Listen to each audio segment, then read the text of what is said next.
Hi, Acadiana. Meteorologist Dave Baker here on a Friday, getting ready for a weekend. This is Let's Talk Tropics on this July the 25th. Hopefully, your week was a nice one, and I know everybody's getting ready for a weekend. Unfortunately, it looks like that trough is going to keep our rain chances a bit elevated today and tomorrow. Not too bad out there right now, but those scattered showers and thunderstorms are going to start to fire up. Hopefully, we don't get a big complex like we saw yesterday. That really dumped some locally heavy rain in some cases. I picked up nearly an inch and a half at my house, about 1.45. And some of the other rain gauges in my neighborhood were similar in there between an inch and a half. But we did have some areas over western Acadiana, especially over toward Lake Charles, with some of that severe weather yesterday afternoon and evening, pushing off toward the southwest. I believe they had some wind gusts out there over 60 miles per hour. We had a couple of severe thunderstorm warnings, and one tornado warning went up for parts of Vermilion Parish yesterday. So that trough and that low is still out there and looks a little interesting on the satellite, but it is running out of time to be able to form into anything like a tropical depression. So we'll be looking down the road. Got another wave that's going to come through about a week from today. And then the Atlantic is looking a lot more active, especially as we start to go into August, which is right on time. 86. We've got partly to mostly cloudy skies here in Lafayette. The dew point is 77, so it makes it feel more like 97. It's pretty oppressive out there, but thanks to a little more cloud cover, those temperatures are down a few degrees from where we were earlier this week. Humidity 75%, wind southeast at 3, and our pressure right now at 29.98. So as we look at our radar image, we're going to start here with the Hammond radar, and you can see that we've got those scattered showers and thunder showers starting to fire up now over the basin areas, and those are going to kind of lift off toward the northwest. So if you're watching out for any storms coming, they're going to come from the southeast this time around rather than the northeast like they did yesterday. Also some bigger thunderstorms there over the Florida parishes and the North Shore region. And then as we pull up the Lake Charles radar here, we can see that the showers and thunderstorms kind of drifting off toward the west and from the southeast and east. So, but out here in the middle, this is where our low pressure area is. And if I were to say there was a little bit of a spin, it would be right about in this area. And it's going to go ahead and continue to move off toward the west northwest. And eventually we'll move inland. So again, it's running out of time to be able to develop into a tropical system, as most of the energy is going to pull there onto the Texas coast sometime tomorrow. And there's a look at a bigger picture. And you still got the rains coming in from the south, kind of on the east side of that low. Even though the moisture doesn't quite go as deep down into the Gulf, there will be scattered showers and thunderstorms today and again for tomorrow. And then I think things are going to improve a bit more as we go into Sunday. So quick look outside. We've got partly to mostly cloudy skies here in Lafayette, Breaux Bridge, and Henderson. A few more peaks of sunshine up toward Alexandria and Opelousas. And not too bad when it looks what we're looking at out there here this afternoon in the hub city. I did want to remind those of you, though, that might have wanted to do some boating. There is going to be some showers and thunderstorms out there. Are some showers and thunderstorms out there, rather. But with that low pressure center, we could see a few areas where we're seeing those seas building to about 5 to 7 feet. But most of our offshore waters are going to be seeing southeast winds at about 10 to 15 knots and seas about 2 to 3 feet. And some of the beaches along the Gulf Coast, Panama City, looking okay there. Not too bad of a day. Some really cool looking tropical skies, though. I love this time of the year when we get these colors of skies. We get the deep dark blue, and then you got those darker grays in there. Sometimes makes for a beautiful shot. So that's from Orange Beach. That's looking eastward over toward the Florida Peninsula or Florida Panhandle. And Dauphin Island, Alabama, got some clouds and some tropical skies out there too. And then finally we finish off over here in Galveston, really Bayou Vista. That's kind of inland from Galveston Bay. Doesn't look like too bad of a day there. Some showers and thunderstorms will start to come into that region later on. So we'll look at the big picture first. And again, that low pressure area that we're looking at is probably right about there. And it's going to go ahead and move on inland over portions of Texas here over the next 24 hours. Got a bit of a trough here in the front. And we're going to see more of a deeper trough kind of digging here across the eastern half of the country over the next several days. And there's the possibility as our ridge of high pressure here starts to work work its way off toward the west. Looks like we're going to start the new work week pretty hot, but some of that moisture is going to wrap around, and we'll probably get another wave kind of coming in from that direction as we head into the latter part of next week. So more tropical moisture will come in, and unfortunately, it looks like the timing of this one is going to be again over the course of the weekend, maybe pushing into the early part of the following week. Tropical weather outlook, again, less than 10% chance that we're going to see anything develop out of that low south of us right now, as it is starting to run out of real estate there as far as the Gulf waters are concerned. So at this point, we don't expect any tropical development, but you see a little bit of a rotation there as that low is probably right about in that particular area. And earlier we had kind of a little vortex, or I should say, with those thunderstorms that came through from this direction and pushed off toward the southwest. Earlier this morning, we had a little swirl right there, which was a mesoconvective vortex that kind of wrapped around this whole big piece of energy. Looked cool on the satellite, but not anything that's going to develop into a tropical system. A little closer view, again, you can see at the lower levels, you got a little bit of turn and rotation there.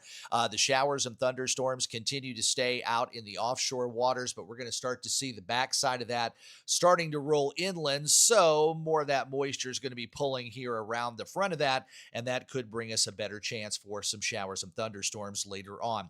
And I'm looking at one of the comments on here. I believe we're talking about the Atlantic Ocean and the possibility of some tropical development coming up here in the next week or so. I am going to be focusing on that, including areas right around Puerto Rico, which I believe is what you're asking there in that question. I'm doing the best I can to translate my high school Spanish as quickly as I can in my head. I don't have Google Translate up this time around, but we are going to talk more about the Atlantic in just a little bit. So please hold on. So here's the latest GFS model for the next 7 days. And one of the things I wanted to point out was the rain that we're going to see today and tomorrow is going to get out of the way. That's going to go ahead and lift out of the way and kind of pull away. And then we'll see high pressure building early next week. But look at that. We've got another kind of low that's going to try to drift its way off toward the west during the week next week. So showers and thunderstorms may be making a return. Same goes with the Euro model. You get the initial low kind of pulling inland and high pressure building in.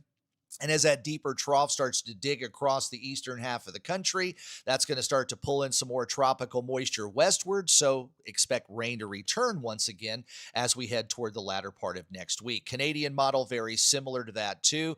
Big ridge of high pressure will start to rebuild. So after the rains leave here this weekend, get ready for the heat and humidity to come back. Sunday, we'll be back in the 90s. Monday, Tuesday, we'll probably be in the mid 90s.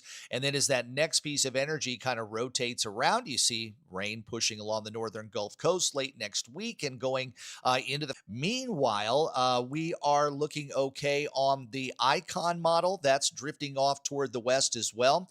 The next system, though, I wouldn't really call it a system, but more of a trough that's going to kind of dig around that ridge of high pressure and push westward here along the Gulf Coast. So another round of rain will be coming in for the latter part of next week. Just real quick, wanted to show you some of the expected rainfall totals. This is the high resolution rapid refresh model, and it's pretty consistent with the rest of the models. And you can see that generally most of Acadiana through Sunday morning. So this is all pretty much going to be today's rain and Saturday's rain. If you look at the legend there on the right, and you look at the deep southern portions of Acadiana, you could see some 2, maybe some 3-inch forecasts there. But as a general rule, it looks like about 1 to 2, and then less rain farther inland. But remember, those tropical downpours, kind of like we saw yesterday, can dump a quick 2 or 3 inches of rain in no time at all. So that's why we talk about those isolated amounts of 4, 5, or 6 inches of rain,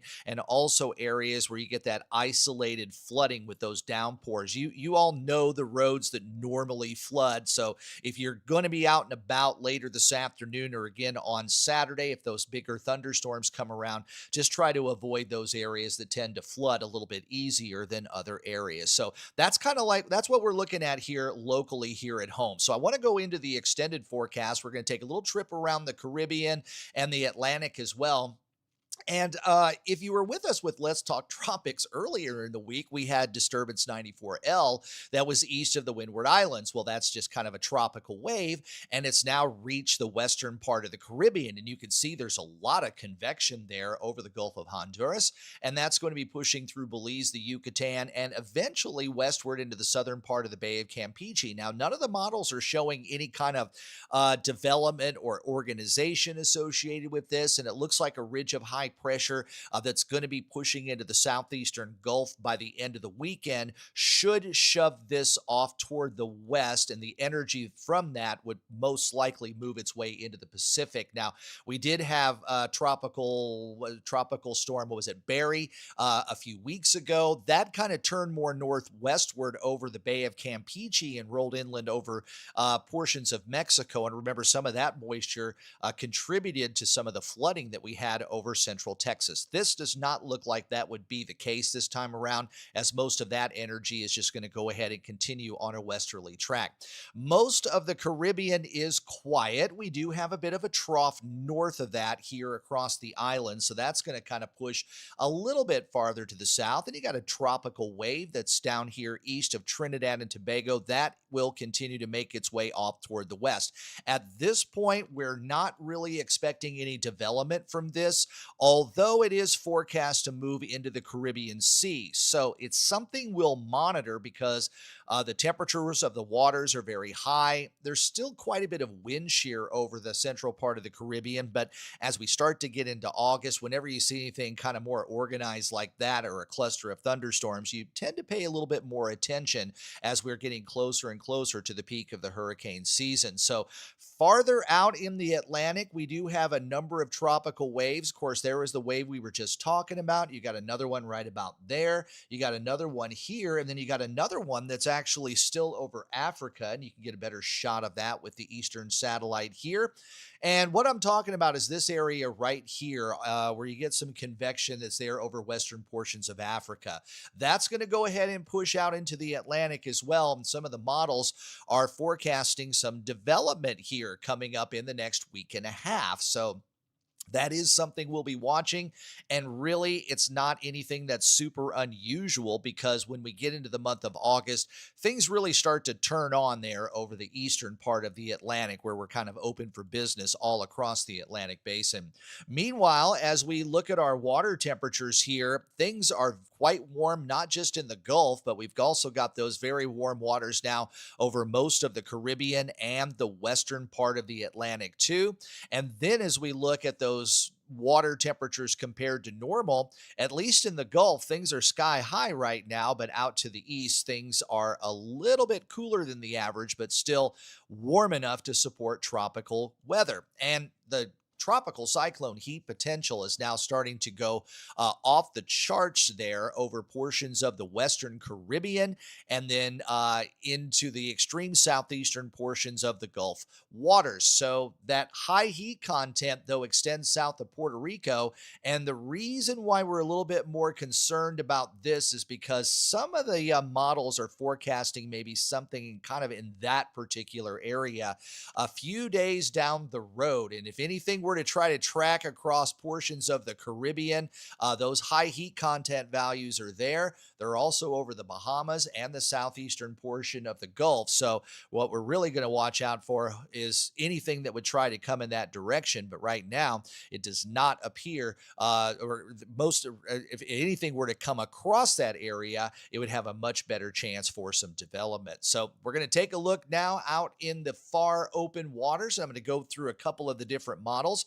The reason I'm going to start here with the Euro model is because we're looking at the 0Z. So this actually came down late last night, but we don't get a new extended range Euro model until we get into this afternoon. So we had to run at 6Z, but it only goes out 144 hours. And I do want to take you out a little bit farther. And right now, if you would just focus your attention there off the African coast, and you see that wave kind of moving off toward the west, and you see a little bit of development there. So this is taking us, this is July 31st. This is getting into the 1st of August, and you see a little low there trying to work its way either into the northern portion of the Caribbean or that far western part of the Atlantic. And if you continue to follow it, some of that moisture works its way over toward Florida, but at least on this particular model, it looks to get picked up and maybe pulled back out to sea after that. So that would be good news for just about everybody, as the low would track its way west northwest, perhaps grazing the Bahamas, but then hopefully turning away from the U.S. as we get into the first full week of August. Here's the GFS. I'm going to go all the way back here to today, and you see that ridge is going to build over the Gulf Coast this weekend and going into the early part of next week. A little bit of a low that drifts westward again, but focus your attention there out over the Atlantic waters. There is another low. You see that there just east of the Windward Islands. So this is just a little bit farther to the south compared to what the GFS was showing. And yes, there is a possibility, or rather than what the Euro is showing, but you see this is going to be tracking just south of Puerto Rico. So hopefully this is answering the question that's in the chat there. There is a chance that some tropical weather is going to be coming close to the areas around Puerto Rico there in the first few days of August. That map there is stopped at 7 o'clock on Sunday morning, August the 3rd. Now, it's still a long way out, but when you got a couple of models that are showing kind of the same thing, you start to bite into that forecast a little bit. So let's roll it back again with the Canadian model, and we'll focus our attention again off the African coast. And there you go. There's a low, and it doesn't really hold together as much as what the GFS and the Euro are showing. And you kind of can track some of that drifting off toward the east. And I do believe it's going to get caught more in a trough here as high pressure will be pulling off of the east coast. So if anything were to try to develop out here over the western portion of the Bahamas, that would most likely be picked up by that trough and then turned back out to sea. We'll finish off here with the icon, and it is also showing that tropical wave coming off the African coast, maybe some organization there about halfway across, and then some of that moisture does start to pool there over the northeastern Caribbean islands, including Puerto Rico. But remember, this only goes out 7 days, so this is taking us out a week from today, August 1st going into August 2nd. So again, inconclusive when it's coming to a tropical system, but we've got our 4 global models that are at least trying to forecast something in this particular area here over the northern Caribbean or perhaps the western part of the Atlantic. So I think that's going to be the hot spot to watch here over the next week or so. Locally, I don't think we've got a whole lot to talk about here over the next couple of days. What is a little bit unusual, though, is the Global Tropics Hazard Outlook has the East Coast and the Gulf Coast kind of highlighted starting early next week. So that would be Monday through the following Monday. I kind of surprised that it doesn't have anything out in the Atlantic. Euro model has been showing this now for about 24 hours, but we will get another Global Tropics Hazard Outlook update. It only updates once a week. So this came down on Tuesday. We'll get another one on Tuesday, but I would be pretty confident to show probably parts of the Caribbean or the Atlantic are going to start to light up a little bit more, especially as we start to get in here into the middle part of August. I mean, look at those dates there. We're going all the way almost halfway through August, and we all know what August is like when it comes to tropical weather. So if we see something getting highlighted over the Caribbean or the central Atlantic, it'll be the first that we've seen pretty much so far this hurricane season. But because of those dates there, it isn't anything surprising because August development is pretty much open for business all the way through the development zone and the track zone of most tropical storms and hurricanes coming out of the western Atlantic, grazing the northern islands, sometimes curving away from the east coast if you get a trough to dig across the eastern half of the country, which is why you kind of see some of the orange there along the East Coast. Sometimes you'll get something that'll get out here and develop, and then it kind of rolls its way out to sea like that. And then, of course, in the Atlantic, we have those tropical waves that move across. So that's why things get a little more active there east of the islands. But you can't rule out the Gulf because these areas here are always high on the development chances at any time during the hurricane season. So August is right around the corner, and you see that the frequency of tropical storm activity really starts to ramp up. So before I leave you for the weekend, remember, this is kind of the list of stuff that you can grab right now while there's plenty of it at the local stores. Most of you probably have some of this saved up from last year's hurricane season, and some of you might have some of this stuff saved up from the winter storm that we had just 6 months ago. So kind of glance over this list.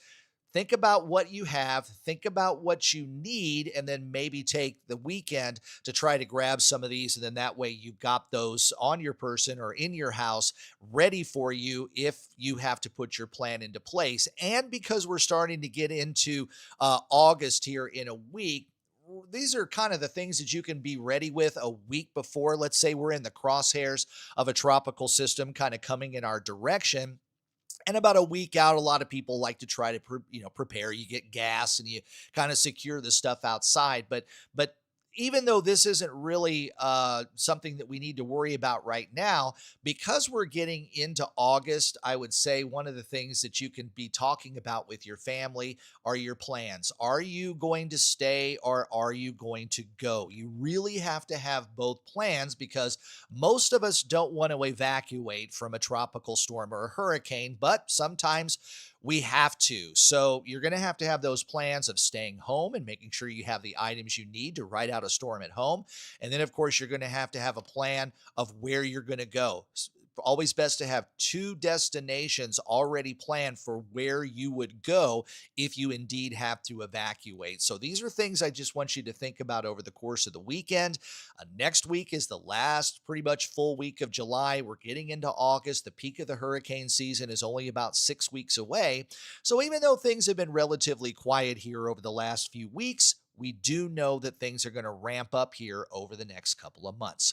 Well, I hope you enjoy Let's Talk Tropics. If you do like this video, subscribe to my channel and turn on those notifications. And remember, you can hear your forecast daily on Big 102.1, Planet Radio 106.7, and Freedom 95.1.